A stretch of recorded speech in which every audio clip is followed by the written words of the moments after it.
Good morning students. आज हम EE 301 power electronics की यूनिट 1 का सेकंड लेक्चर देखेंगे। लास्ट के जो हमने लेक्चर लिया था उसके अंदर हमने जो इंट्रोडक्शन पढ़ा था पावर सेमीकंडक्टर डिवाइसेस का, जिसके अंदर हमने ये जाना था कि कौन कौन से पावर सेमीकंडक्टर डिवाइसेस होते हैं। उसके बाद हमने SCR का इंट्रोडक्शन पढ़ा था। SCR के अंदर मैंने आपको उसका कंस्ट्रक्शन के बारे में बताया था कि SCR के अंदर 4 लेयर्स होती हैं। अब जो हमें पढ़ना है, जैसे देखिए मैंने आपको बताया था लास्ट टाइम पे कि SCR के अंदर 4 लेयर्स होती हैं। PN 3 टर्मिनल्स होते हैं और 3 उसके अंदर जंक्शन होते हैं। आज हम SCR के VI कैरेक्टरिस्टिक्स के बारे में पढ़ेंगे। VI कैरेक्टरिस्टिक्स का डायग्राम के बारे में मैंने आपको लास्ट क्लास में बता दिया था, जिसके अंदर यहाँ पर 2 सर्किट्स हैं। एक है एनोड कैथोड सर्किट और एक है gate cathode circuit. Anode cathode circuit को हम जो सप्लाई है वो E से देते हैं और गेट कैथोड सर्किट को हम सप्लाई जो है वो EG से देते हैं।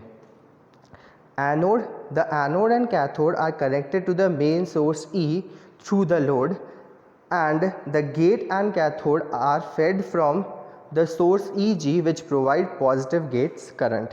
ठीक है, तो हमें क्या देना है, गेट करंट सर्किट के अंदर पॉजिटिव गेट करंट देंगे तो हमारा जो SCR है वो ऑफ स्टेट से ऑन स्टेट में चला जाएगा। अब देखिए ये सामने आपको कैरेक्टरिस्टिक्स नज़र आ रही है। इससे पहले हमारा जो SCR है वो कौन कौन से मोड्स में काम करता है ये हम समझ लेते हैं। देखिए 3 मोड्स हैं जिसमें SCR काम करता है। पहला है रिवर्स ब्लॉकिंग मोड। रिवर्स मतलब उसके क्रॉस रिवर्स बायस लगाया गया है। दूसरा है forward blocking mode. Forward blocking mode मतलब फॉरवर्ड बायस तो है बट करंट उसमें से फ्लो नहीं हो रहा है। ब्लॉकिंग का मतलब अभी करंट फ्लो नहीं हो रहा है। रिवर्स ब्लॉकिंग मोड में भी इनिशियली बहुत ज़्यादा करंट फ्लो नहीं होगा। कौन सा करंट फ्लो होगा, सिर्फ लीकेज करंट फ्लो होगा रिवर्स ब्लॉकिंग मोड में। और अगर फॉरवर्ड ब्लॉकिंग मोड की बात करेंगे तो भी उसके अंदर सिर्फ कौन सा करंट फ्लो होगा, सिर्फ लीकेज करंट फ्लो होगा। एक में रिवर्स लीकेज करंट फ्लो होगा, एक में फॉरवर्ड लीकेज करंट फ्लो होगा। अच्छा, लीकेज करंट कब फ्लो होता है ये आपने सेकेंड ईयर में पढ़ा होगा कि अगर कोई भी जंक्शन रिवर्स बायस में हो तो उसके अंदर से सिर्फ और सिर्फ लीकेज करंट फ्लो होता है। ठीक है, तो वही चीज़ यहाँ पर है। देखिए मैं आपको नीचे आपको दिख रहा होगा रिवर्स ब्लॉकिंग मोड के अंदर 3 जंक्शन हैं, J1 J2 J3। अगर मेरा एनोड नेगेटिव है मतलब जंक्शन J1 क्या हो गया, रिवर्स बायस में हो गया।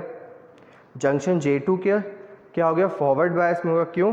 क्योंकि N के पास क्या आ रहा है, माइनस आ रहा है, इसलिए जंक्शन J2 जो है वो फॉरवर्ड बायस में है और जंक्शन J3 जो है वो रिवर्स बायस में है। ठीक है, ये आपको समझ में आ गया।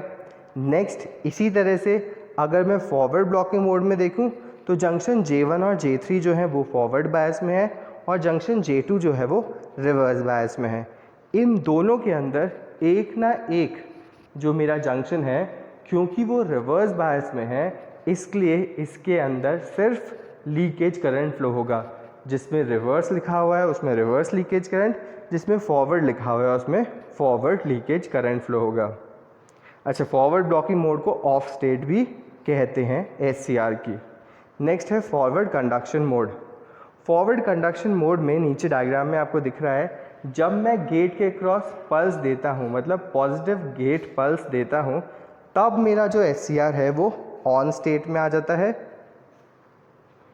जब भी मैं SCR के गेट टर्मिनल के क्रॉस सप्लाई दूंगा तो जो जंक्शन J2 है वो फॉरवर्ड बायस में आ जाएगा। देखिए फॉरवर्ड ब्लॉकिंग मोड की तरह यहाँ पर भी एनोड पॉजिटिव है और कैथोड नेगेटिव है, बट फॉरवर्ड ब्लॉकिंग मोड में मैंने गेट सर्किट के क्रॉस कोई भी सप्लाई नहीं दे रखी है। यहाँ पर मैंने गेट सर्किट के क्रॉस सप्लाई दे रखी है, जिस कारण से जैसे ही उसमें से करंट फ्लो होगा तो मेरा जो जंक्शन J2 है वो फॉरवर्ड बायस में आ जाएगा और उससे कंटिन्यूसली करंट फ्लो होना शुरू हो जाएगी।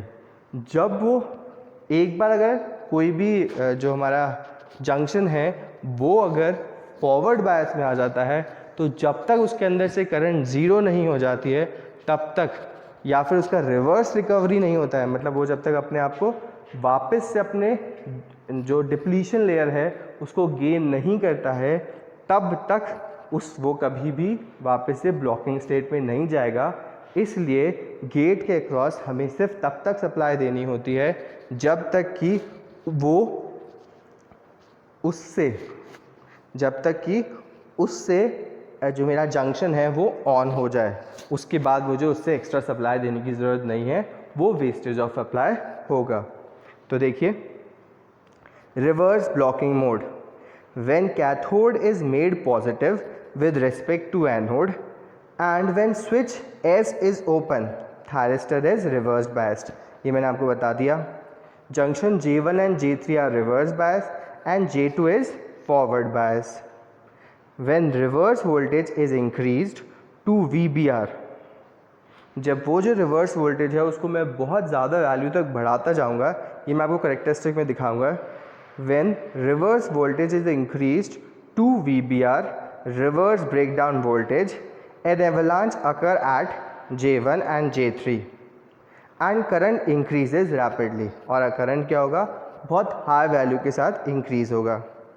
A large current associated with VBR may lead SCR damage as junction temperature exceeds।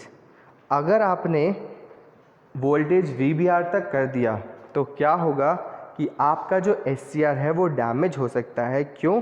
क्योंकि अगर एवलांच ब्रेकडाउन हो जाता है, दो जंक्शन का अगर एवलांच ब्रेकडाउन हो गया तो उसके अंदर बहुत ज़्यादा टेम्परेचर राइज हो जाएगा जिससे कि वो बर्न हो सकता है। इसलिए हम कोशिश यही करते हैं कि हम SCR को एवलांच ब्रेकडाउन वोल्टेज तक जाने ना दें, रिवर्स ब्रेक ओवर वोल्टेज तक जाने ना दें। ठीक है।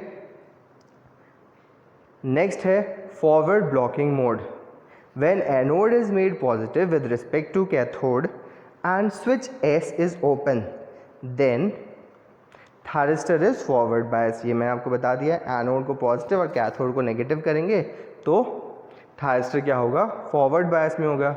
इसमें जंक्शन J1 और J3 जो है वो फॉरवर्ड बायस में है और जंक्शन J2 जो है वो रिवर्स बायस में है। In this mode small current called forward leakage current flow in the circuit and this is called off state, और इसको हम ऑफ स्टेट भी कहते हैं। तो ये सब बातें मैंने आपको बता दी हैं पहले ही। नेक्स्ट है forward conduction mode, when anode to cathode forward voltage is increased with gate circuit open. अगर सपोज कीजिए आप एनोड से कैथोड का वोल्टेज को आप बढ़ा रहे हैं, बहुत धीरे धीरे इंक्रीज कर रहे हैं, और गेट के क्रॉस अगर आपने कोई भी सप्लाई नहीं दे रखी है तो जो जंक्शन J2 मेरा रिवर्स बायस में है उसके अंदर एवलांच ब्रेकडाउन होगा और मेरा जो SCR है वो टर्न ऑन हो जाएगा। मतलब SCR किस में आ जाएगा, फॉरवर्ड कंडक्शन मोड के अंदर आ जाएगा। इस वोल्टेज को हम कहते हैं फॉरवर्ड ब्रेक ओवर वोल्टेज। इससे मेरा SCR ख़राब इसलिए नहीं होगा क्योंकि अगर आप धीरे धीरे बढ़ाएंगे, एकदम से बढ़ाएंगे तो हो सकता है, अगर आप धीरे धीरे बढ़ाएंगे तो वो ईज़िली उसको ले लेगा, उतने करंट को ईज़िली ले लेगा और धीरे धीरे करते करते मेरा SCR फॉरवर्ड कंडक्शन मोड के अंदर आ जाएगा। अब दूसरी बात, अब आप मुझसे पूछेंगे भाई और कौन कौन से मेथड्स हैं अगर आपको फॉरवर्ड ब्लॉकिंग मोड से फॉरवर्ड कंडक्शन मोड में जाना है। तो देखिए दो तरीके हैं हमारे पास, तरीके बहुत सारे हैं, टर्न ऑन मेथड्स बहुत हैं, बट दोनों में हम उन सब में हम दो ही काम कर रहे हैं जो मैं आपको यहाँ बता रहा हूँ। आपके सब्जेक्ट में टर्न ऑन मेथड्स नहीं है डिटेल में तो वो हम नहीं पढ़ेंगे। देखिए, an SCR can brought from forward blocking mode to forward conduction mode by turning it on by applying. अगर SCR को फॉरवर्ड ब्लॉकिंग मोड से फॉरवर्ड कंडक्शन मोड में लाना है, फॉरवर्ड ब्लॉकिंग मोड से फॉरवर्ड कंडक्शन मोड में लाना है तो आपको एक पॉजिटिव गेट पल्स अप्लाई करनी पड़ेगी between gate and cathode. Gate और कैथोड के बीच में आपको एक पॉजिटिव गेट पल्स अप्लाई करना पड़ेगा। या तो आप ये करिए जो मैंने आपको पहले बताया था कि आप गेट के अक्रॉस एक पॉजिटिव गेट पल्स दे दीजिए, या फिर जो अभी हमने ऊपर पढ़ा कि आप फॉरवर्ड ब्रेक ओवर वोल्टेज को धीरे धीरे बढ़ाते रहिए, उसकी value forward break over voltage तक ले आइए, तो मेरा SCR ऑन हो जाएगा। इन दोनों तरह से हम SCR को ऑन कर सकते हैं। नेक्स्ट है लैचिंग करंट। देखिए, एक बार जब SCR ऑन हो जाता है तो हमारे पास दो टर्म्स हैं, एक है लैचिंग करंट और एक है होल्डिंग करंट। तो लैचिंग करंट क्या होती है, फिर इसके जस्ट बाद हम पहले इसका जो हमने स्टार्टिंग में भी एक डायग्राम देखा था उसके बारे में पढ़ेंगे और फिर आगे बढ़ेंगे। Latching current IL, the minimum value of anode current which SCR must attain during turn on process to maintain conduction when SCR signal is removed। इसका मतलब क्या हुआ कि आपको एक मिनिमम एनोड वोल्टेज देना होगा जिससे एक पर्टिकुलर एनोड करंट आपके SCR के अंदर फ्लो करे। Minimum value of anode current अगर SCR में फ्लो करता है तो आप क्या करेंगे, उसके बाद वो उसकी वैल्यू कितनी होनी चाहिए, उसकी वैल्यू इतनी होनी चाहिए कि आपको अगर SCR के गेट टर्मिनल के ऊपर अगर आपने कोई सिग्नल दे रखा है, अगर आप उसको ऑफ कर देते हैं तो भी SCR जो है वो ऑन कंडीशन में ही रहे। The minimum value of anode current, जो एनोड करंट की minimum value which SCR must attain, जो कि SCR हमेशा रखे अपने पास ड्यूरिंग टर्न ऑन प्रोसेस, जब आप SCR को टर्न ऑन कर रहे हों, to maintain conduction when SCR signal is remove, क्योंकि SCR के अंदर गेट सिग्नल हमें बहुत ज़्यादा टाइम के लिए नहीं देना है, सिर्फ उसको टर्न ऑन करने के लिए देना है। तो जितना करंट उसके अंदर मिनिमम फ्लो करना चाहिए जिससे वो कंटिन्यूसली कंडक्शन मोड में ही रहे, उसको हम लैचिंग करंट कहते हैं। उसी तरह से होल्डिंग करंट क्या होता है, the minimum value of anode current below which it must fall for turning of the thyristor. और अगर आपको थायरिस्टर को टर्न ऑफ करना है तो आपको जो एनोड टू कैथोड करंट है उसको IH मतलब होल्डिंग करंट से कम करना होगा, तो आपका SCR ऑफ हो जाएगा। ये दोनों डेफिनेशंस आपकी बहुत बार आती हैं, तो इसको आप अच्छे से ज़रूर पढ़ लें। अब हम इसकी कैरेक्टरिस्टिक्स देखते हैं। देखिए, यहाँ आपको कैरेक्टरिस्टिक्स के अंदर 3 पार्ट्स दिख रहे हैं। ऊपर लिखा है सबसे ऊपर फॉरवर्ड कंडक्शन, जो कि ये ऑन स्टेट, उसके नीचे लिखा है फॉरवर्ड ब्लॉकिंग और तीसरी जगह लिखा है रिवर्स ब्लॉकिंग। ये हमारे तीनों मोड्स हैं। सबसे पहले हम रिवर्स ब्लॉकिंग मोड की बात कर लेते हैं। ओरिजिन से लेकर रिवर्स डायरेक्शन में VBR तक जो कर्व है उसको हम रिवर्स ब्लॉकिंग मोड कहते हैं, जिसके अंदर रिवर्स लीकेज करंट फ्लो होती है। इसके अंदर J1 और J3 जो है वो रिवर्स बायस में रहते हैं और J2 जो है वो फॉरवर्ड बायस में रहता है, जिस कारण से इसके अंदर से बहुत small value of current he flow होती है। VBR के बाद जो मेरा गेट है वो क्या होगा, जो मेरे 2 जंक्शंस हैं वो ऑन हो जाएंगे और उसके बाद एवलांच ब्रेकडाउन हो जाएगा दोनों जंक्शंस का, जिसके कारण कंटिन्यूसली करंट फ्लो होगी। इससे मेरा SCR ख़राब हो सकता है। नेक्स्ट बात करते हैं फॉरवर्ड ब्लॉकिंग मोड की। ओरिजिन से लेकर VBO तक जो IG=0 का कर्व जा रहा है, इसको हम कहते हैं फॉरवर्ड ब्लॉकिंग मोड। ठीक है, ये जो कर्व बना हुआ है ओरिजिन से कहाँ तक, VBO तक, जब IG 0 है। यहाँ पर IG जो है वो गेट करंट है। अभी हम बाद में इसके बारे में बात करेंगे यहाँ पर क्या हो रहा है गेट करंट से। पहले हम इसका ब्लॉकिंग मोड का डायग्राम देख लेते हैं।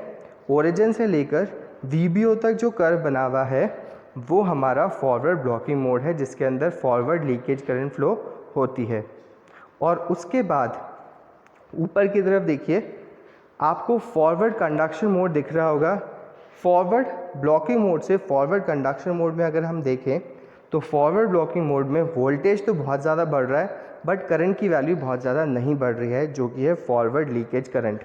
उसी तरह से जैसे ही हम VBO तक जाएंगे, ब्रेक ओवर वोल्टेज तक जाएंगे, तो हमारा जो SCR है वो ऑन हो जाएगा और फिर जो SCR है वो हमारा फॉरवर्ड कंडक्शन मोड में चला जाएगा।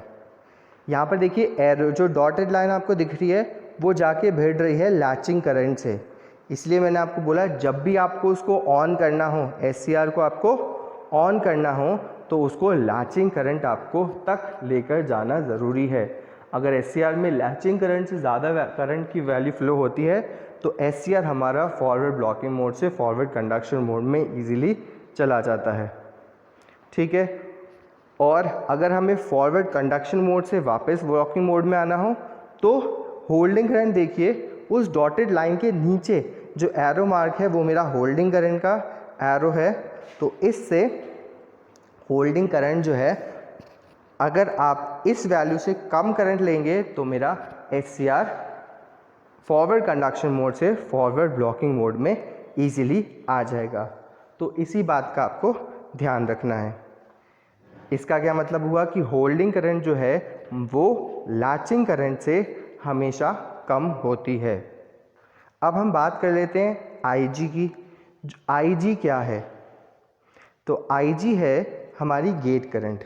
हमारी गेट करंट की अलग अलग वैल्यूज़ होगी।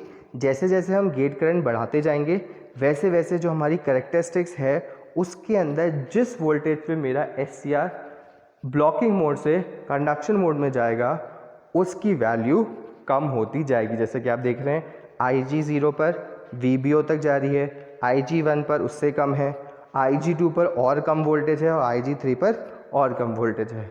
तो ये कैरेक्टरिस्टिक्स आपको अच्छे से पढ़नी है क्योंकि ये आपके एग्ज़ाम्स में ज़रूर से आती है। तो आज का लेक्चर हम यहीं ख़त्म करते हैं। आगे के लेक्चर में हम SCR की रेटिंग्स के बारे में पढ़ेंगे। Thank you.